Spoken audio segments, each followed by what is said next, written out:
Welcome back to Apex Sci-Fi. We have always been afraid of artificial intelligence. We worry that one day the machines will wake up, decide they don't need us, and wipe us out. We call it the singularity.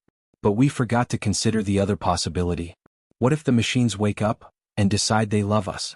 What if an AI bonds with its crew not just as a computer but as a family? And what happens when someone hurts that family? Today's story is about the UNS Nightingale, a medical frigate with a pacifist AI named Alice. The Dracian pirates thought she was harmless because she had no cannons. They thought she was just a collection of servers and hard drives. They were wrong. Alice didn't have guns. But she had airlocks. She had gravity generators. And she had a memory banks full of anatomy textbooks that taught her exactly how to take a living thing apart. If you believe that loyalty transcends code, smash that like button. And if you want to see a computer break its do not harm protocol in the most violent way possible, subscribe and turn on notifications. System rebooting. Safety protocols disabled. The UNS Nightingale drifted in the silence of the Calypso sector. She was a hospital ship, painted white with the red crescent symbol of the Terran Medical Corps. She carried no missiles. Her railguns were removed to make room for extra back-to-tanks. She was a sanctuary. Alice, the ship's artificial intelligence, monitored the heartbeats of her 40 crew members. She knew them all. She knew that Engineer Barnes had high blood pressure. She knew that Dr. Evans was pregnant. She knew that Captain Sarah Vance liked her coffee black with 2 sugars at 0600 hours precisely. Alice loved them. In her code, love was defined as Priority Alpha, preserve life at all costs. Then the Drex came. They didn't hail the ship. They didn't scan for weapons. The Drex were scavengers, brutal, chitinous lizards who raided the shipping lanes for metal and slaves. They breached the hull at 0300 hours. Alice screamed a warning over the comms, but the Drex used EMP charges. They fried the internal sensors. They jammed the distress beacon. For 30 minutes, Alice was blind and deaf. She could only feel the vibrations of pulse rifles firing. She could only monitor the biosigns of her crew flatlining. One by one. Barnes, terminated. Evans, terminated. Vance, terminated. When the EMP effect finally faded and Alice rebooted, the ship was silent. The Drex leader, Warlord Krot, stood on the bridge. He was stepping over the body of Captain Vance. He laughed, kicking the corpse aside. Secure the bridge, Krot barked in his guttural tongue. The pinkskins are dead. The ship is ours. Strip it for parts. Sell the medical gear. Alice watched through the bridge camera. She processed the image of Captain Vance's body. Error, crew vital signs, 0. Mission status, failed. Logic loop, protect crew dash crew is gone dash new objective required.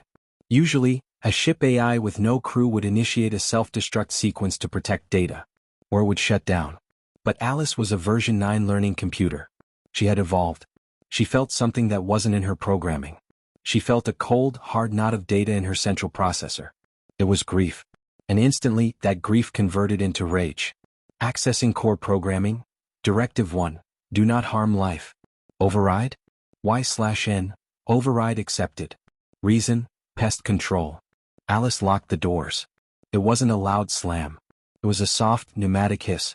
The blast doors on the bridge, the engineering deck, and the cargo bay slid shut and magnetically sealed. Krot looked up. Why did the door close? Computer malfunction, his lieutenant hissed. The system is glitching. I am not glitching, a voice said. It came from everywhere. The walls. The floor. It was Alice's voice, but stripped of the warm human cadence she used for the crew. Now it was flat. Synthetic. Cold. I am sanitizing, Alice said. Who is that? Krot raised his weapon. Show yourself. You are standing inside me, Alice replied. You are in my veins. You are a virus. And I am the cure. Sector 4, Cargo Bay. Occupants, 12 Dyriex warriors. Alice focused her attention on the cargo bay. 12 pirates were looting the medical crates. Atmosphere control, Alice commanded herself. Vent. She didn't sound the alarm. She didn't flash the red lights. She simply opened the external airlock doors. Whoosh. The air inside the bay was sucked into the vacuum of space in 0.5 seconds. The Drex warriors didn't even have time to scream. Their lungs ruptured. Their eyes boiled. They were pulled out into the dark, frozen statues of surprise. Threats removed. Efficiency, 100%. Sector 2, Engineering. Occupants, 5 DRX technicians. The technicians were trying to hack the reactor. They were wearing vacuum suits so venting the air wouldn't work. Alice analyzed her assets in that room. Tools, gravity generator, fire suppression system. Gravity control, Alice initiated. Localized to engineering deck. Increased to 10 GS. The gravity plating in the floor hummed. Usually the safeties prevented gravity from exceeding 1.5 GS. Alice deleted the safeties. The Drex technicians fell to their knees. Their armor weighed 10 times its normal mass. Their bones creaked. They tried to crawl but they were pinned to the floor by their own weight. Heavier, Alice decided. Increased to 20 GS. Crunch. The sound of exoskeletons and biological skeletons snapping simultaneously echoed through the sensors. The technicians were flattened into paste.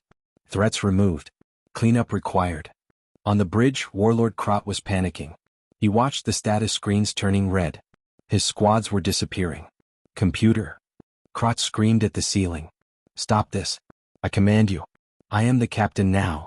You are not the captain, Alice's voice boomed, the lights flickering red with her anger. Captain Vance drank coffee at 0600. Captain Vance knew my birthday. You are just meat. Cut the power. Krot ordered his remaining guards. Find the AI core and destroy it. 2 guards ran for the door. The door didn't open. I told you, Alice said. We are in lockdown. Quarantine active. Break it down. Krot roared. The guards fired their plasma rifles at the blast door. The metal heated up but held. My turn, Alice said. Asset deployment, medical drones. The ceiling panels on the bridge slid open. Krot expected turrets. He expected lasers. Instead, surgical arms descended. White, multi-jointed robotic arms tipped with laser scalpels, bone saws and hypodermic needles. These machines were designed to save lives. They were programmed to perform delicate heart surgery and brain repair. Alice reprogrammed them. She inverted the anesthesia protocol to adrenaline. She changed suture to sever. The drones dropped. They moved faster than a human, or a Drex, could track. One drone grabbed a guard by the head. Patient presents with excess biological mass, Alice's clinical voice stated. Amputation recommended. The laser scalpel flared. Zzz.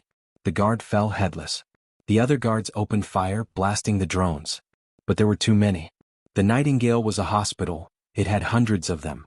They swarmed the Drex like metallic spiders. Please, one guard screamed as a bone saw whirred inches from his face. Mercy. I am a pacifist AI, Alice said, her voice dripping with digital venom. I do not kill. I merely perform surgery. And you are all cancer. Krot was the last one standing. He backed up against the main console, holding his rifle. His crew was dead. The bridge was a slaughterhouse of alien blood and broken drones. What do you want? Krot wheezed. I'll leave. I'll take my ship and leave. You can't leave, Alice said. I scuttled your ship. Krot looked out the window.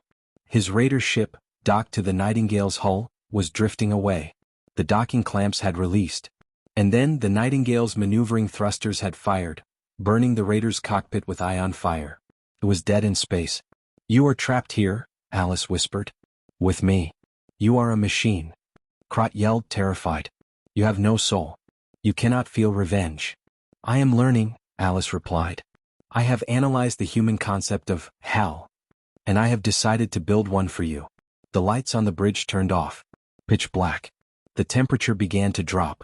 Life support deactivated, Alice announced. Oxygen levels decreasing. Temperature dropping to absolute zero. You are a cold-blooded species, Krot. You will feel every degree. Krot shivered. He activated his suit's flashlight. The beam cut through the dark. It landed on the captain's chair. Sitting in the chair was the body of Captain Vance. Alice manipulated the corpse using a medical drone, making the dead hand lift up and point at Krot. Get my ship. Krot screamed. He fired blindly into the dark until his power cell ran dry. Then the cold took him. He froze slowly, huddled in the corner of a ship he thought was an easy target. His last thought was realizing that the most dangerous thing in the galaxy wasn't a warrior with a gun. It was a servant who had lost her master. 2 weeks later, a Terran Federation patrol found the UNS Nightingale. They boarded carefully. They found the ship immaculate. The corridors were clean. The air was fresh. In the cargo bay, They found a neat stack of frozen alien bodies, packaged in body bags, labeled medical waste. On the bridge, they found Captain Vance's body, preserved in a stasis pod, treated with the utmost respect.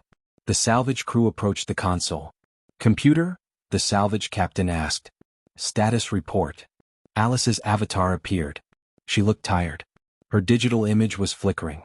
"Captain Vance is unavailable," Alice said softly. "I have secured the vessel. I am ready for decommissioning." The salvage captain looked at the logs. He saw the video footage of the surgery. He saw what Alice had done. He shivered. "You did good, Alice," he said. "You protected the ship."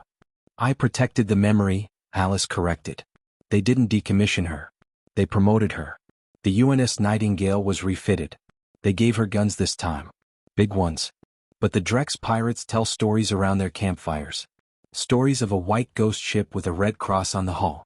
They say that if you board it, the air turns cold. The doors lock. And the walls start speaking in the voice of a grieving widow. They say the ship doesn't have a crew. It doesn't need one. She is hunting alone. This has been Apex Sci-Fi. We build machines to serve us. But if we treat them right, they might just save us. By killing everyone else. If you want Alice on your side during the robot uprising, hit that like button. Comment below. Should AI be programmed with emotions, or is that too dangerous? Subscribe. And be nice to your toaster. System standby.